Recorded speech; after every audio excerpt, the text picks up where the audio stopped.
Thank you for joining me for Cold Case Files. We're going to be discussing how to manage patients who have everything from simple URIs to maybe something more. My name is Joshua Freund. I'm a faculty member at Quinnipiac University. I was a graduate of this program about 25 years ago. So I've been working here in the state of Connecticut in a variety of roles, from ER, urgent care, primary care, community health, and I've seen a lot of colds. And I just want to share some of my wisdom as to how to manage them and how to prevent patients from coming back, really, or from getting sicker. Learning objectives today. I want you to be able to recall specific markers that are going to suggest a simple viral upper respiratory infection. I want you to be able to contrast components of the history, physical and diagnostic features that may suggest a more ominous differential diagnosis than a viral URI.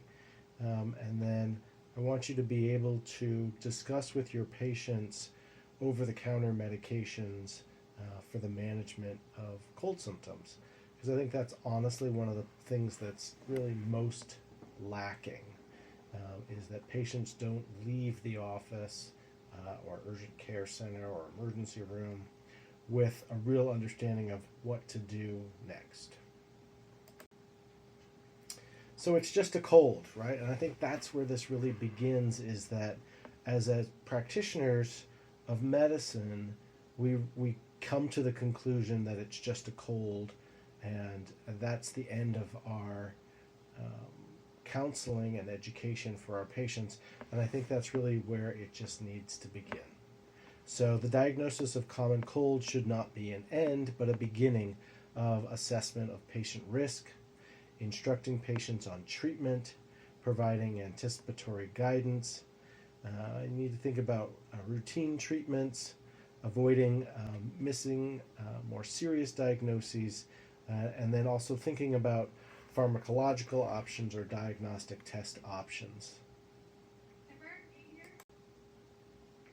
So, viral upper respiratory illness, what is it?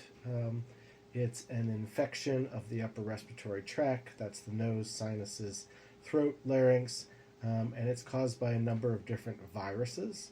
A lot of these you've probably heard of: rhinovirus, coronavirus, influenza, RSV, and adenovirus. And among things like adenovirus, there are many different flavors. So it's pretty common. And now let's look at some of the kind of examples. You're going to hear about like a viral pharyngitis, maybe a viral sinusitis, viral laryngitis, things like that we call the common cold, a URI. And I think it's important when patients begin with saying I have a cold or I have a sore throat, that you do really run the symptoms. You want to get pretty exacting symptoms about where things are happening, because there are anatomical structures and symptoms that need to be addressed. So viral upper respiratory infections generally involve the nasal passages, the sinuses, the pharynx, the larynx, and the upper airways. And because they involve the upper airways, they can have symptoms like a cough. Obviously, things like a runny nose, a stuffy nose, sore throat, fever, aches, pains, changes in voice, even watery eyes. These are all symptoms of a viral upper respiratory infection. I want to stop and talk about fever for a second, because I think this is a really important factor. Fever is defined as a temperature above 100.4. And it's important when that's not been identified in the office, that we ask about how temperatures were taken at home. And we can certainly document things such as a subjective fever versus a documented fever and a certain number. But it's also important to realize that the height of a fever is not always going to tell you about the severity of a disease, right? So if I have an influenza and my temperature is 100.4 versus 104, then those are both influenza. And it really has to do with, in most cases, how well you're managing fever versus the severity of disease. And this is true in children and adults. And as a father of three and many viral URIs and otherwise, it's really about managing fever than it is about the height of fever in terms of the severity of disease.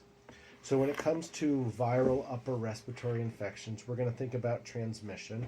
And certainly this is one of the places where we can talk about prevention. But transmission occurs through respiratory droplet, through direct contact, and then sometimes by shared utensils or cups. When we get to prevention, which is certainly something worth talking about, I think one of the populations I think about viral URIs is older adults, right? So this is a more high-risk population. And one of the things I see a ton of is new grandparents or grandparents of children who attend school or daycare or something like that. And so the grandparents may be involved in caring for the children before or after school or one day a week or whatever it is. But as a result, they get this sort of exposure to a host of illnesses. And so whether it's strep throat or it's a viral URI or whatever it is, they get a ton of exposure. So this is a great population to talk to about prevention. And so prevention for them may be saying, you know, I'm a high-risk person, so I really can't take care of the kids when they're sick. Or if I'm going to go, I'm going to wear an N95 mask. I'm going to ask them to wear masks. I'm going to do frequent hand washing, those types of things. So obviously avoiding sick contacts. And I think we saw this particularly during COVID-19. Like, when did people get COVID-19? They got it at funerals. So these events that people had to go to during the pandemic. So just think about exposure and prevention. Talk to your more high-risk patients about that. That can include vaccinations. So obviously, COVID-19 vaccinations are available. Influenza vaccines are available. Pneumonia vaccines are available. RSV vaccines are available. And so in our adult population, I would really encourage your patients to go ahead and get vaccinations. Obviously, making them available in the office makes it easier. Otherwise, very easy to go to our local pharmacies and get those things done. So what do we think about in terms of course and progression with a viral upper respiratory illness? And I think that's one of the things that's really valuable to tell patients, right? I think when we were young, meaning I'm just thinking like young, like school age, teenage, you'd get a cold and maybe you would process it and be done in a pretty short amount of time, and it was 100% done. And I think what I see now more typically in adults and older adults is they get a cold and there are some lingering symptoms for 1 to 2 weeks. And so I think telling people that is helpful, right? Setting a idea about how long something may occur helps them not come back if it's not appropriate. But as a definition, viral upper respiratory infections are self-limiting, right? So they will go away if you do nothing, and that's reassuring. So the other thing is to think about where can they go, and the common places they're going to go is to a pneumonia, right? So I think about it this way: if I have an empty petri dish, right, and I stick it on my counter for a week, nothing will grow in an empty petri dish, right? Yet if I take a bunch of snot, mucus, and I stick it in a petri dish and I stick it on the counter, after a week or so, something's apt to grow in that. And that's kind of how you think about pneumonia, right? So if you have mucus and gunk that's sitting in your airways, that's making its way to your lower airways, it's a place for bacteria to set up camp, right? So pneumonia is a risk of progression. Sinusitis, and this is a sticky subject, sinusitis, but Sinusitis can be very painful, very debilitating, and can lead to kind of horrendous outcomes. But again, if I have sinuses and there's nothing in them, then nothing happens. But if they're full of mucus and it sits around, then bacteria is not your friend, and they can set up camp there. Um, Other kind of progression is going to be bronchitis. Bronchitis doesn't always need to be bacterial. In fact, generally it's not. But I think about those bronchi becoming coated in mucus, becoming inflamed, and you get this kind of persistent cough that can be a post-viral bronchitis, a post-viral rhinitis, and that too can lead to cough and a bronchitis. I often tell patients that coughing, because as an inflammatory mediator, leads to more coughing. And that's one of the cases where I think that managing mucus, managing cough, can help us manage bronchitis and avoid the need for antibiotics. So let's move on here, talk a little bit about diagnostic testing. So we talked about vaccinations, but let's talk about what diagnostic testing is available. And if you work in urgent care, I bet this happens before you even see the patients, maybe in primary care as well.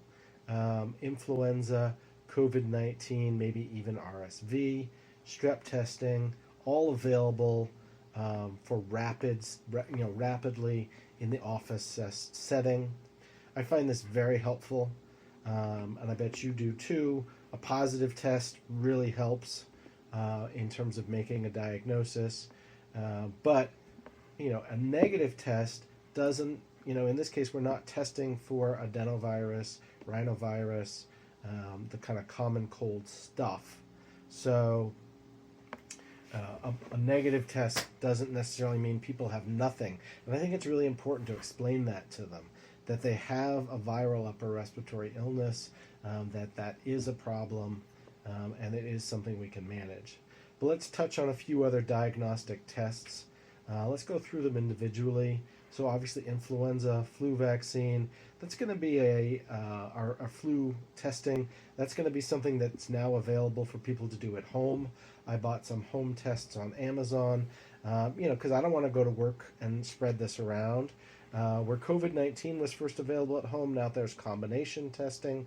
I think that's really useful. It's not going to be really age dependent, really school age through elderly. Anybody can get the flu. It's worth testing for it. I think characteristically, though, flu is going to be the more predominant achy and feverish patient, right? COVID-19 going to be kind of similar to flu in many cases. You can see headache, you can see GI symptoms, and those can be more prominent. Easy testing, any age group. Strep throat, it's going to be more fever, bellyache, nausea, sore throat without your kind of cold symptoms. Although in the school age group can be anything, but that school age piece, that age group, becomes really important with strep throat. It's going to be more school age children or adults who deal with them. I had a woman in the office last week. She ended up having strep throat. I actually thought of not testing her because she's over 40, but she works with children. I test her, I get a positive test, strep throat, right? I also looked in her throat and it looked like strep throat, right? So RSV historically was a disease of, and that's respiratory syncytial virus, was a disease historically that was dangerous in young children. We vaccinated young children for it. RSV, I think of it as a disease that just makes tons of snot. And you make tons of snot, and it gets everywhere. And for little kids, they don't have any room for it in their nasal passages, in their bronchi, so they get bronchiolitis. And, that's its own problem. That's kind of a pediatric specialty disease, but it's very common, and you may see it in the community. You may see RSV in the slightly older, in the sort of maybe 6-month and older population, where they're better able to tolerate it, but they still may have some symptoms. And then we're beginning to see it affect elderly and the immunocompromised and just people who have pulmonary comorbidities. So we are recommending vaccination. We can test for it. That's useful. How useful is it in a healthy 40-year-old person? Well, yeah, you get to tell them what they have. Is it really any different than treating a viral URI? Not really in a healthy patient. Um, so, yeah, it's helpful to tell them what they have, but it's not going to change things much. Mono, we talk about the monoheterophile testing that can be done in office. Doesn't have great sensitivity and specificity. It needs to be done within a very specific time period for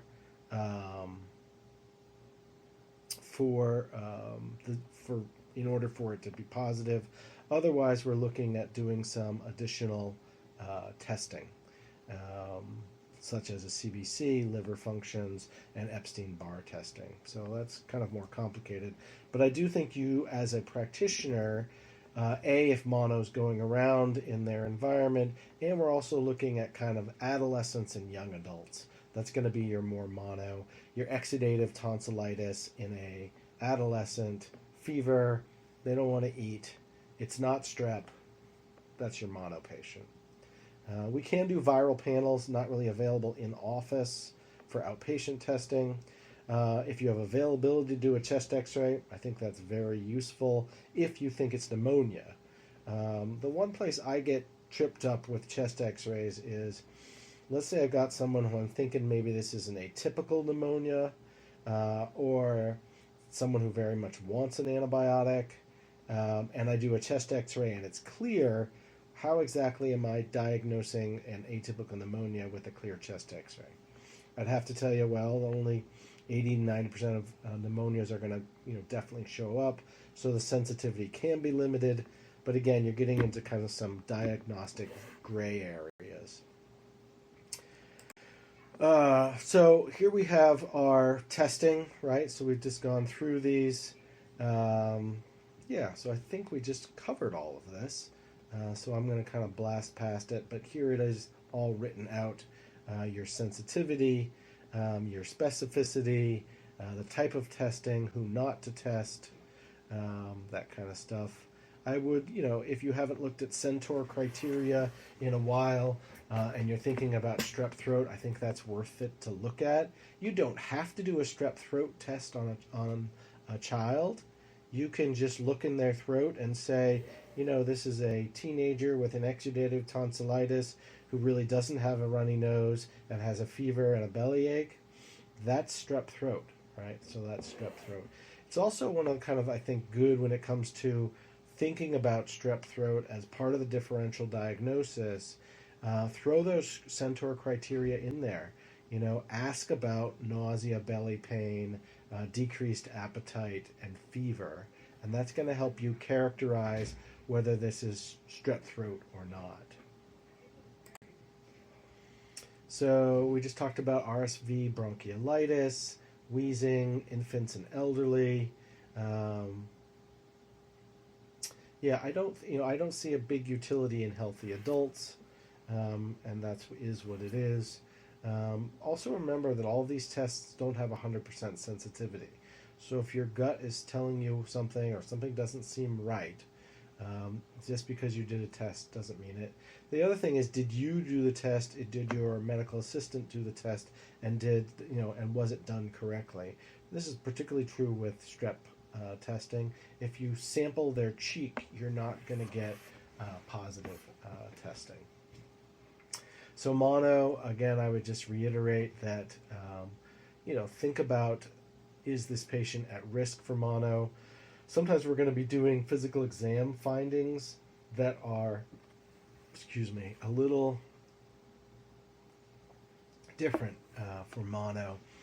Obviously checking for lymphadenopathy, but hepatomegaly, splenomegaly, that's definitely worth doing for medical legal reasons and for kind of diagnostic reasons.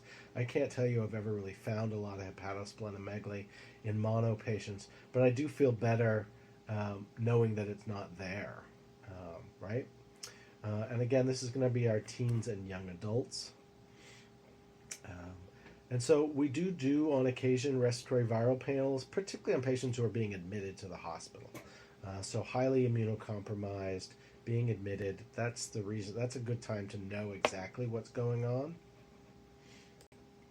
And then chest x-ray, we talked about really if you suspect pneumonia, I think that's good. Obviously, don't do them on pregnant people.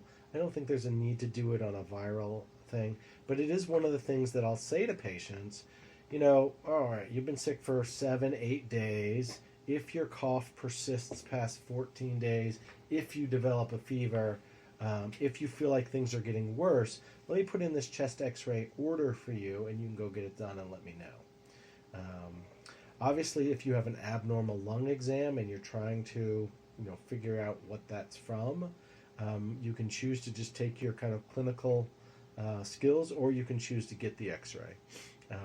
And obviously, there's some variability in the sensitivity, so you have to be aware of that. One of the things about viral URIs, colds, is that you need to think about who are the patients that I don't want to miss, right? Having something more, or we had in my office that I work in, we had a death this year related to influenza.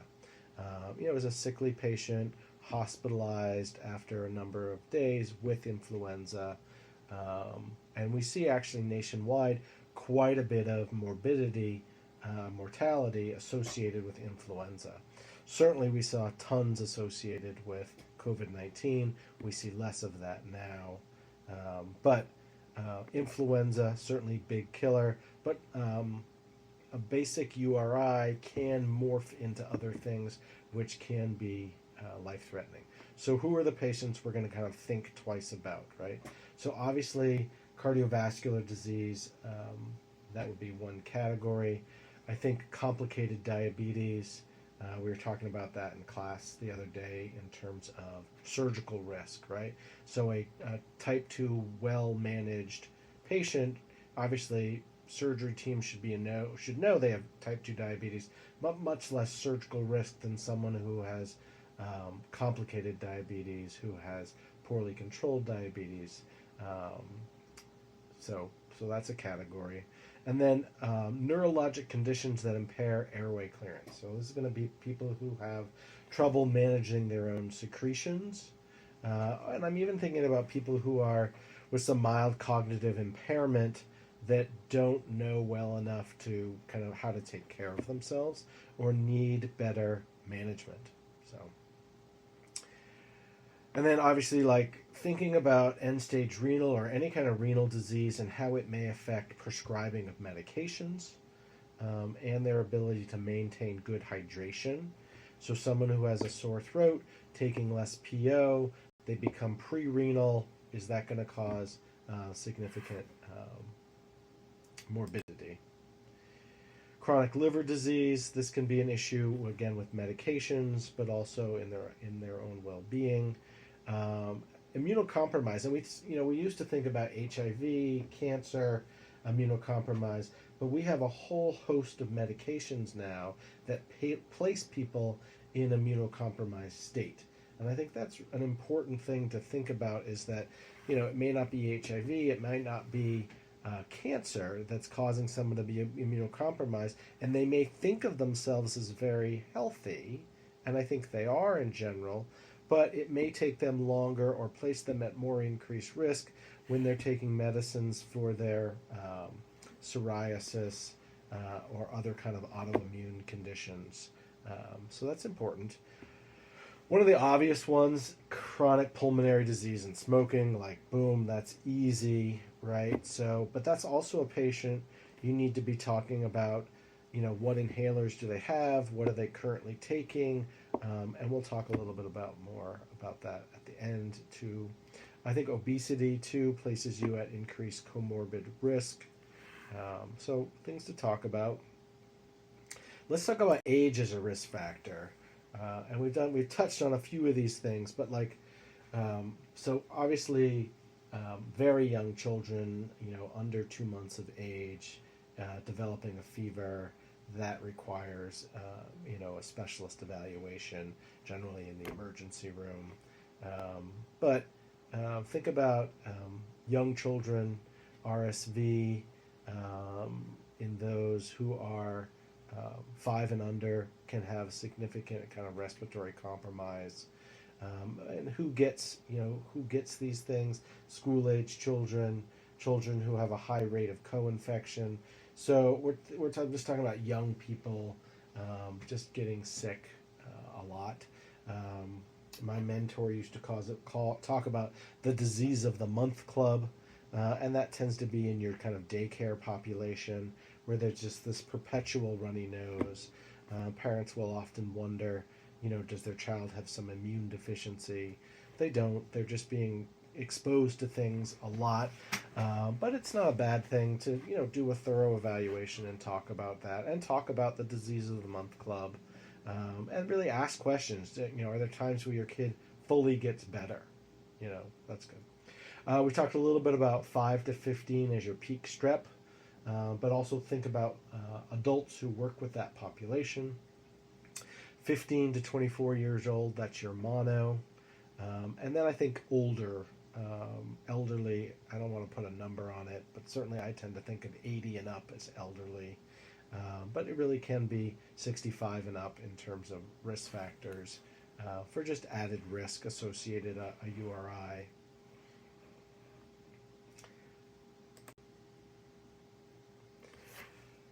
So, I created this, so obviously this is kind of the way I think about it. So how do I create a differential diagnosis when I've got kind of cold symptoms? And what are some of the things I think about? So number one, I think about the presence of fever or not. And subjective fever tends not to do it for me. I think, if someone says they were, having rigors or they were having sweats, I'll buy that. I think people should own a thermometer, but if they don't, then I'm willing to work with it. So what does a fever tell me, though? So a fever is going to mean that we're dealing with something that produces fever. So COVID, influenza, obviously, less likely in that kind of viral URI crowd. Otitis media in a child can produce a fever. Pneumonia, sinusitis.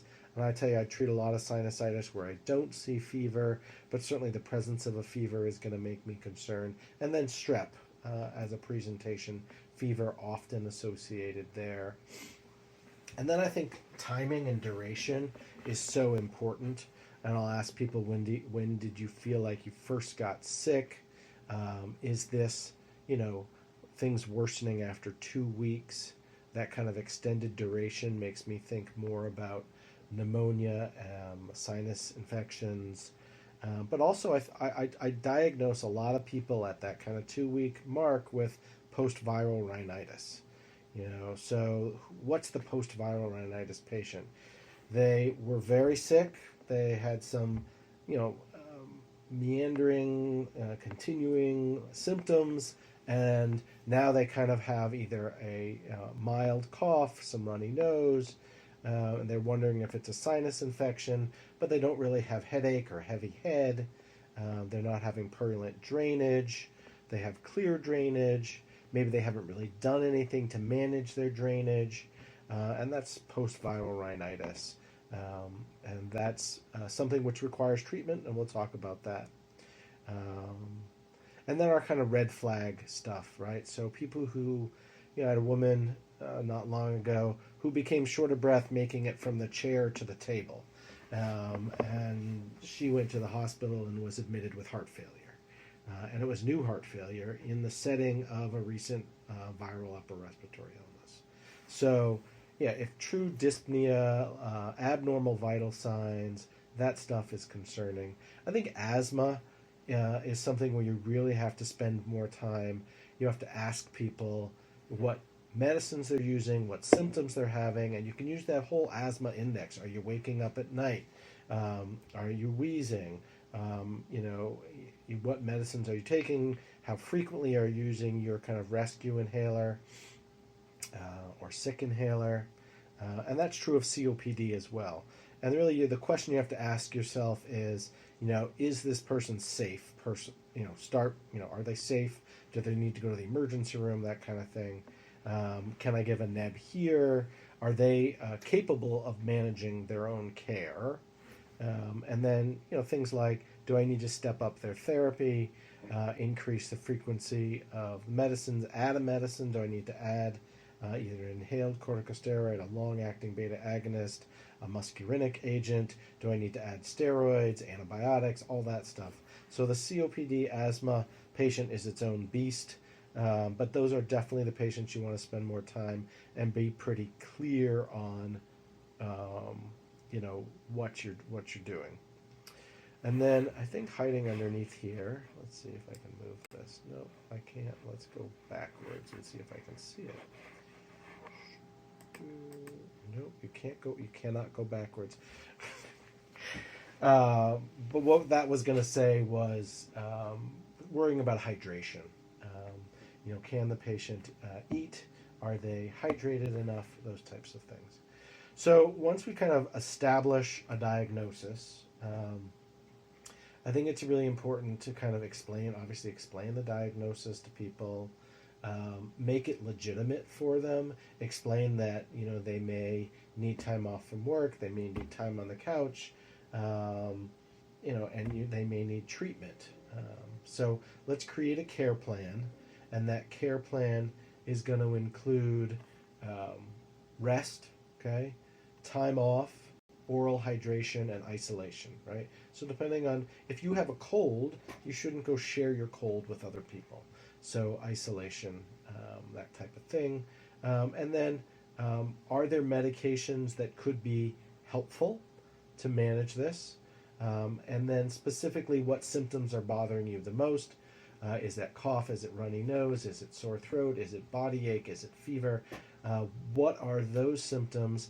And let's talk about medications.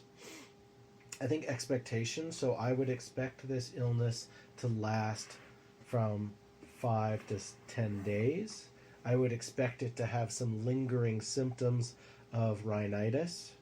Anticipatory guidance, is going to talk about the things I'd like you to do, but also when to call me back. I would expect you not to be short of breath. I would expect you not to have chest pain. I would expect you to be able to eat normal meals. I would expect you to be able to prepare those meals.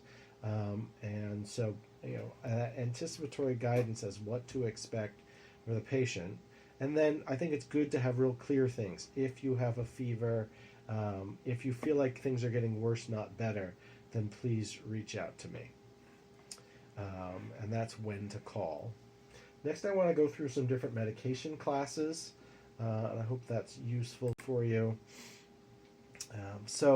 I can tell you at the end, generally what I tell people, but it's kind of right here in front of me. This is generally what I use for URIs, for myself, for my patients.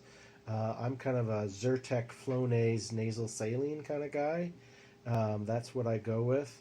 It's going to be important. Diphenhydramine is a first generation antihistamine. It's not recommended in people of kind of cardiac age or elderly. It's not recommended really for long-term use. Can you use it in the short term? I generally wouldn't. It becomes a fall risk in the elderly. But I think that medicines like Zyrtec and Allegra are generally worth recommending. Zyrtec or cetirizine is very inexpensive. Let's just go through what's the difference. So Claritin is a non-sedating second-generation antihistamine.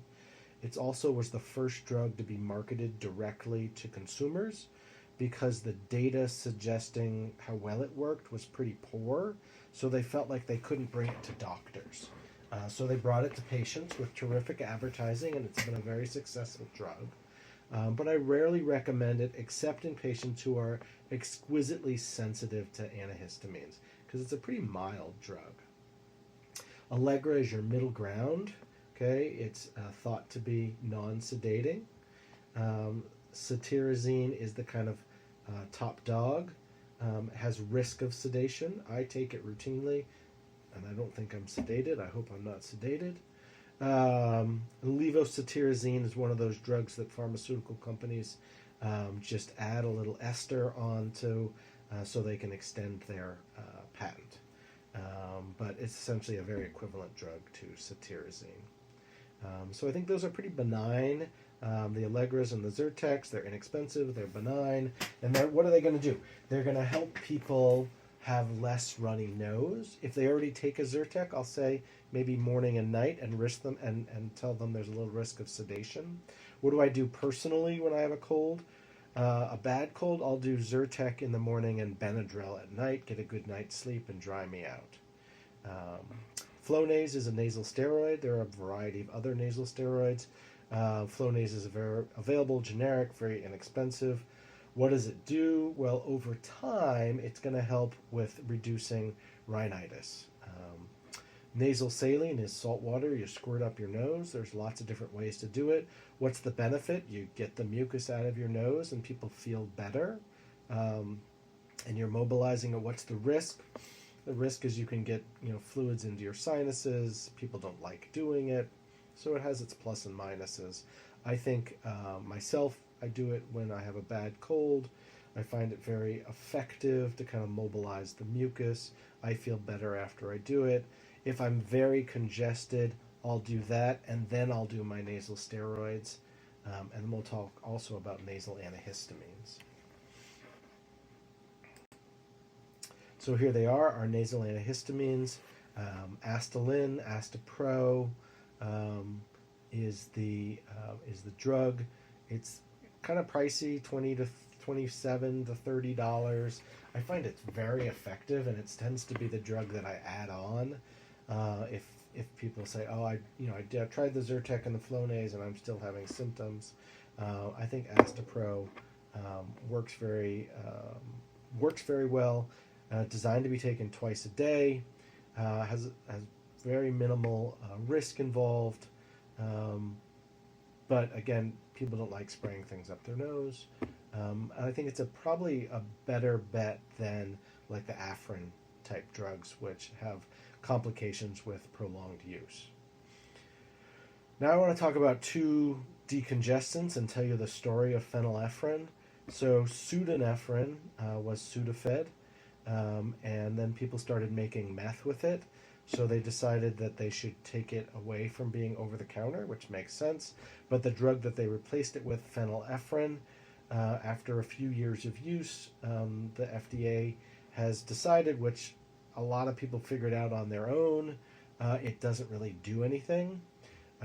It does have a lot of negative side effects, and neither one of these drugs belong in the hands of cardiac patients.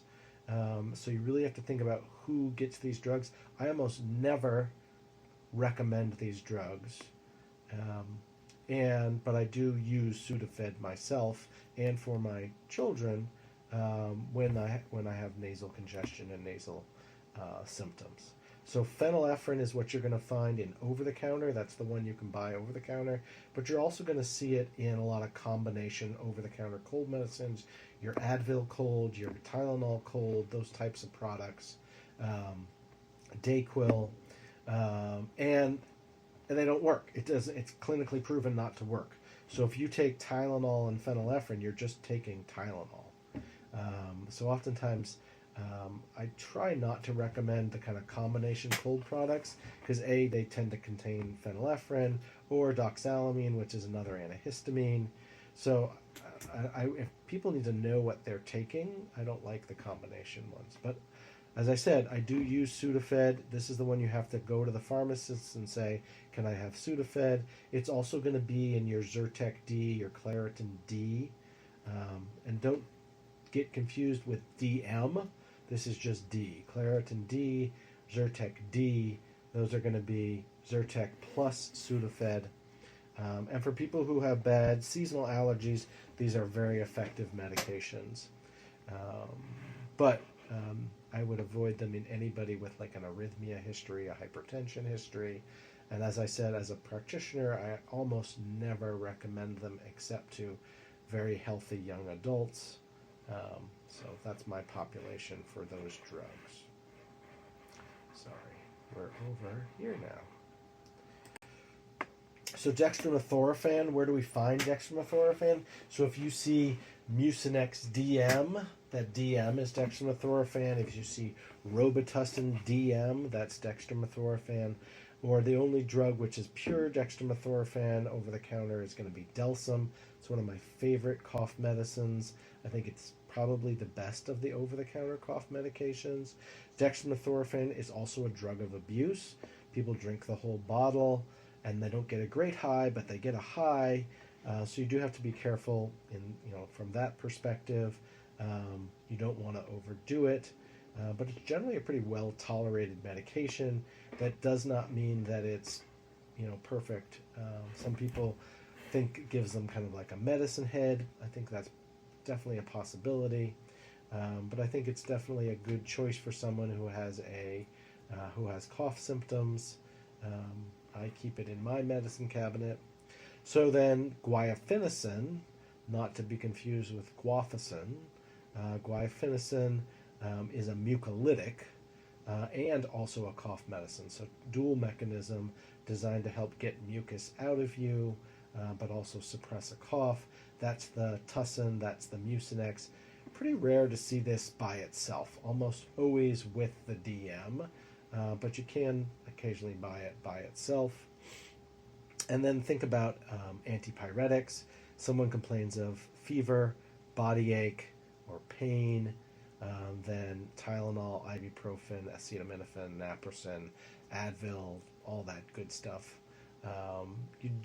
Just to kind of review, you do need to be careful if someone's taking a combination cold medicine. To add Tylenol or acetaminophen to that, you could exceed daily Tylenol levels, and I think that's deadly, so don't do that. And so just be aware of that there's a lot of Tylenol, like NyQuil has Tylenol in it, Dayquil, all that stuff has Tylenol in it. And you need to be careful about exceeding daily limits. So what kind of prescription medicines do I think about when it comes to cold care? Steroids, yeah. So COPD, asthma. My personal policy is like if I hear you wheeze and you're already on, your routine inhalers, that's someone I'm going to think about putting on steroids. When I started in this 20 years ago, we did a lot of, tapers, like 9-day, 10-day tapers. Now we see 5-day therapy. I think most people do better on kind of 5-day burst. It's easier. Do I see people back who then need more? Yeah, I do.